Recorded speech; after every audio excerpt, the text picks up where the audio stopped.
अध्याय 6। वहां से निकलकर वो अपने देश में आया और उसके चेले भी उसके पीछे गए। सब्त के दिन वो आराधनालय में उपदेश करने लगा और बहुत से लोग सुनकर चकित हुए और कहने लगे, इसको ये बातें कहां से आ गई? ये कौन सा ज्ञान है जो उसको दिया गया है? कैसे सामर्थ्य के काम इसके हाथों से प्रकट होते हैं? क्या ये वही बढ़ई नहीं जो मरियम का पुत्र और याकूब, योसेस, यहूदा और शैमोन का भाई है? क्या उसकी बहनें यहां हमारे बीच में नहीं रहती?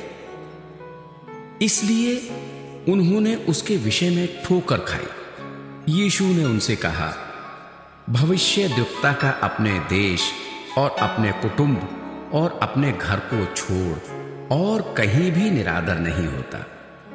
वो वहां कोई सामर्थ्य का काम ना कर सका, केवल थोड़े से बीमारों पर हाथ रखकर उन्हें चंगा किया। और उसे उनके अविश्वास पर आश्चर्य हुआ और वो चारों ओर के गांवों में उपदेश करता फिरा। उसने 12 को अपने पास बुलाया और उन्हें दो दो करके भेजने लगा और उन्हें अशुद्ध आत्माओं पर अधिकार दिया। उसने उन्हें आज्ञा दी, मार्ग के लिए लाठी छोड़ और कुछ ना लो, ना तो रोटी, ना झोली, ना बटुए में पैसे, परंतु जूतियां पहनो और 2-2 कुर्ते ना पहनो। और उसने उनसे कहा, जहां कहीं तुम किसी घर में उतरो तो जब तक वहां से विदा ना हो तब तक उसी घर में ठहरे रहो। जिस स्थान के लोग तुम्हें ग्रहण ना करें और तुम्हारी ना सुने, वहां से चलते ही अपने तलवों की धूल झाड़ डालो कि उन पर गवाही हो। तब उन्होंने जाकर प्रचार किया कि मन फिराओ और बहुत सी दुष्ट आत्माओं को निकाला और बहुत से बीमारों पर तेल मलकर उन्हें चंगा किया। हेरोदेस राजा ने भी उनकी चर्चा सुनी, क्योंकि उसका नाम फैल गया था। और उसने कहा, यूहन्ना बपतिस्मा देने वाला मरे हुओं में से जी उठा है, इसीलिए उससे ये सामर्थ्य के काम प्रकट होते हैं। अन्य लोगों ने कहा, ये एलिया है, परंतु कुछ अन्य ने कहा, भविष्यद्वक्ता या भविष्यद्वक्ताओं में से किसी एक के समान है। हेरोदेस ने यह सुनकर कहा, जिस यूहन्ना का सिर मैंने कटवाया था वही जी उठा है।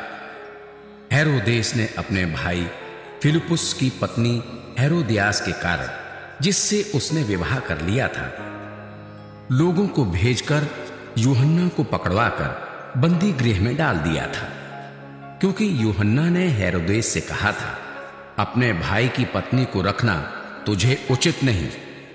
इसलिए हेरोदियास उससे बैर रखती थी और ये चाहती थी कि उसे मरवा डाले, परंतु ऐसा ना हो सका, क्योंकि हेरोदेस यूहन्ना को धर्मी और पवित्र पुरुष जानकर उससे डरता था और उसे बचाए रखता था और उसकी बातें सुनकर बहुत घबराता था, पर आनंद से सुनता था। ठीक अवसर आया जब हेरोदेस ने अपने जन्मदिन में अपने प्रधानों और सेनापतियों और गलील के बड़े लोगों के लिए भोज किया, तो हेरोदियास की बेटी भीतर आई और नाचकर हेरोदेस को और उसके साथ बैठने वालों को प्रसन्न किया। तब राजा ने लड़की से कहा, तू जो चाहे मुझसे मांग, मैं तुझे दूंगा। और उससे शपथ खाई, मैं अपने आधे राज्य तक जो कुछ तू मुझसे मांगेगी मैं तुझे दूंगा। उसने बाहर जाकर अपनी माता से पूछा, मैं क्या मांगू? वो बोली, यूहन्ना बपतिस्मा देने वाले का सिर। वो तुरंत राजा के पास भीतर आई और उससे विनती की, मैं चाहती हूं कि तू अभी यूहन्ना बपतिस्मा देने वाले का सिर एक थाल में मुझे मंगवा दे। तब राजा बहुत उदास हुआ, परंतु अपनी शपथ के कारण और साथ बैठने वालों के कारण उसे टालना न चाहा।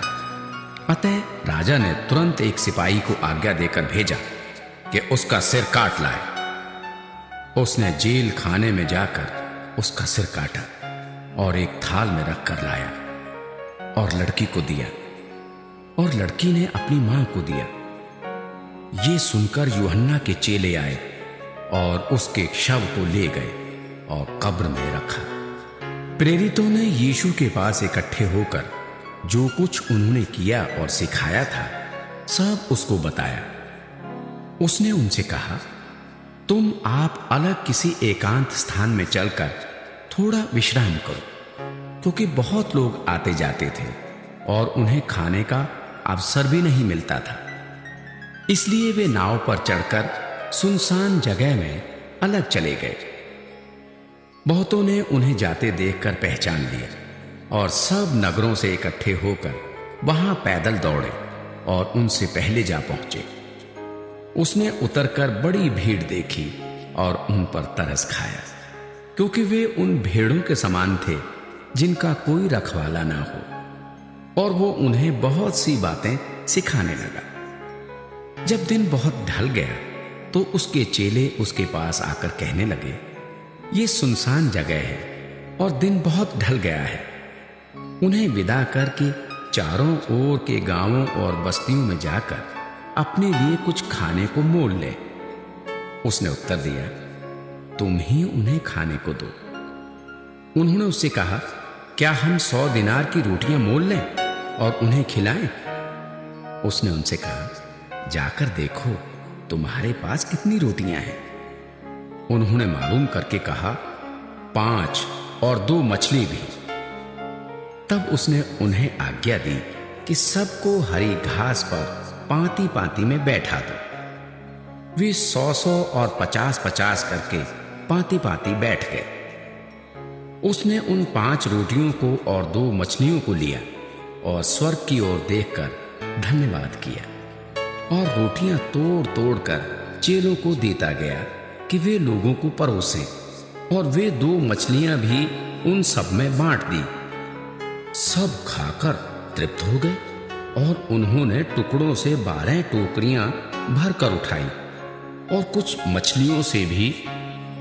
जिन्होंने रोटियां खाई वे 5000 पुरुष थे।